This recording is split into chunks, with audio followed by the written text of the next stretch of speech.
and welcome to Smart Home Buying with the Merrimack Valley Housing Partnership. My name is Francey Slater, and I'm here today with Jim Wilde, the Executive Director of the Housing Partnership of 27 years.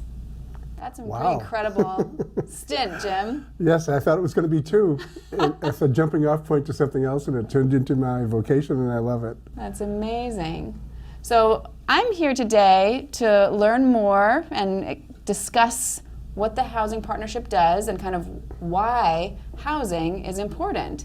And just to take a step back and fully disclose, I'm a member of the Board of Directors of the Merrimack Valley Housing Partnership, and I'm also a participant. I went through Project Genesis about 10 years ago, or maybe 11 years ago, before we bought our house here in Lowell. So I have a personal experience and much gratitude for what the Merrimack Valley Housing Partnership does, and now getting to work on the board, seeing kind of an inside view of that. It's really fascinating work and such important work, and we'll get to talk about a lot of the issues here today.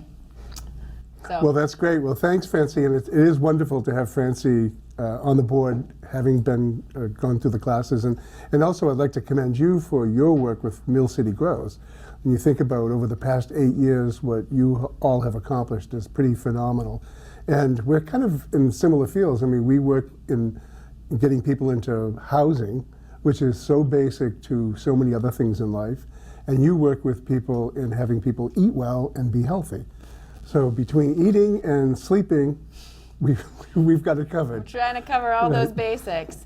And that's a great lead-in because, we oftentimes take housing for granted. It's for many of us, luckily, we have a place to go and keep our belongings and have a roof over our heads and feel safe and sound. But for many other people, that's not the case. So can you just start us off by giving us kind of a big picture of what's so important about housing? What's the big deal with housing? Okay, home ownership specifically is so vital to so many parts of life. When you really think about the links between people who own their homes and have stable, affordable, sustainable living, and think about the links that tie to education, for example. Children who grow up in homes that are owned typically have higher graduation rates. They have lower teenage pregnancy rates. Think about the connections to health.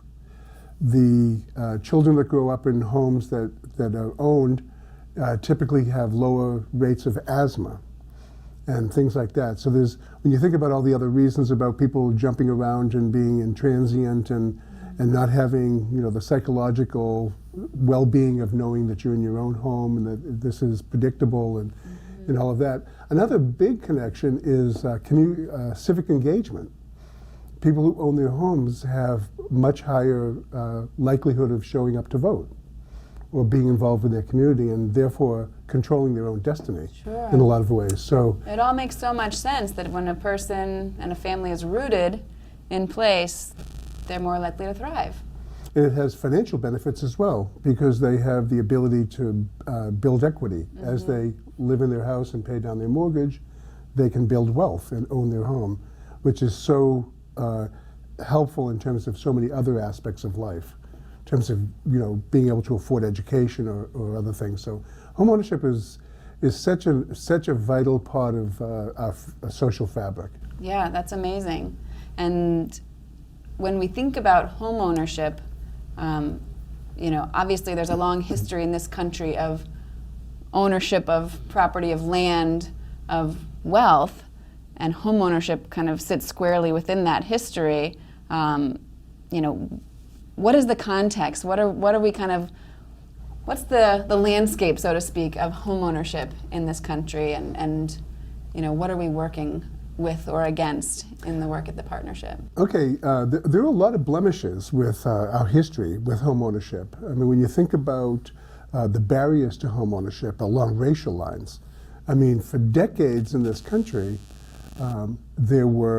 people were excluded from home ownership by the federal government. HUD programs, FHA programs were only available to white families for decades. And banks were doing redlining back in the day. And that's when they would actually take a map, put it on the wall, draw a red line and say, we'll do loans in this area, but not here.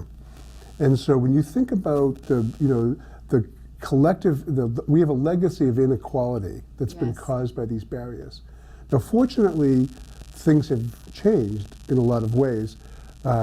Fortunately, we have the Community Reinvestment Act, which was a federal law that was enacted 41 years ago, which requires lenders to make loans in all the areas where they take deposits.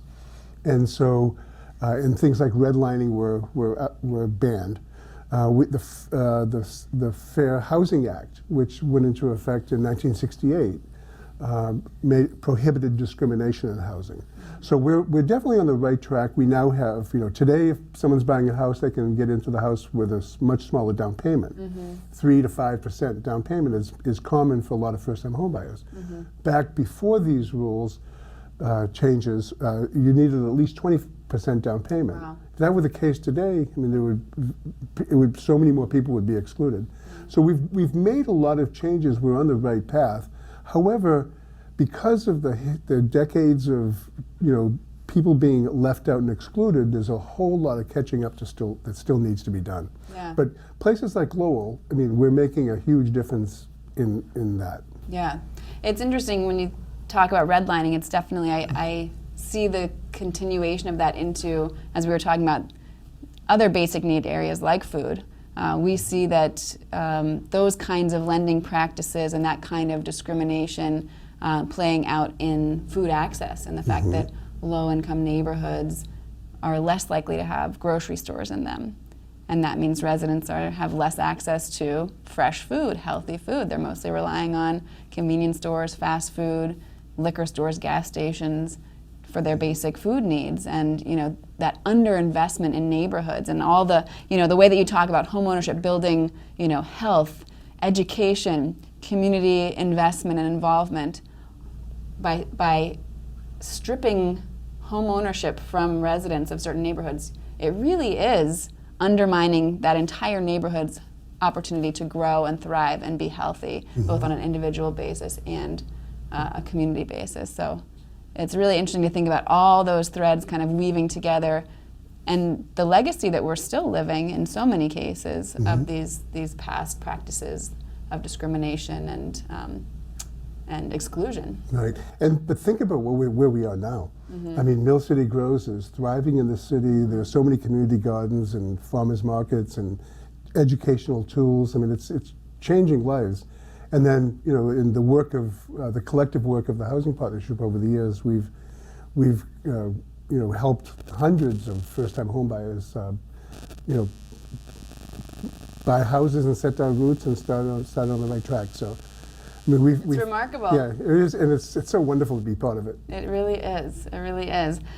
Maybe you could talk a little bit more about kind of the national statistics of kind of where do we, now that policies have changed, we've become a lot more aware of the impacts of discrimination kind of globally on communities. Where are we statistically? Where are the numbers shaking out as far as homeownership goes? Okay, across the country, about somewhere between 63 and 64% of all Americans own their own home. Wow. But that's overall. But within the white community, it's about 75%. Within the African community, the Asian community, and Hispanic communities, it's 40, 45, 50%. So there's still a big gap. There's still a big gap, and those things are being addressed, but there's a lot of catching up to do. Sure. So even those policies that may be decades old, we're still seeing those repercussions living out today. Right, and we're still seeing people that qualify for better mortgages than what they're actually getting. I mean, when you look at some of the really special mortgage products, the Mass here in Massachusetts, we have the Mass Housing Partnership MHP1 program. We have mass housing loans, and you look at who's getting those loans, or just loans in general. How the interest rates work for depending on who is applying for them. there's still, even though people have the right intentions, there are still inconsistencies where people are still sometimes getting, the mortgage crisis that we went through 11 years ago in 2008, Right. severely hit, lower income communities. Sure. And so there's still a lot of catching up to do.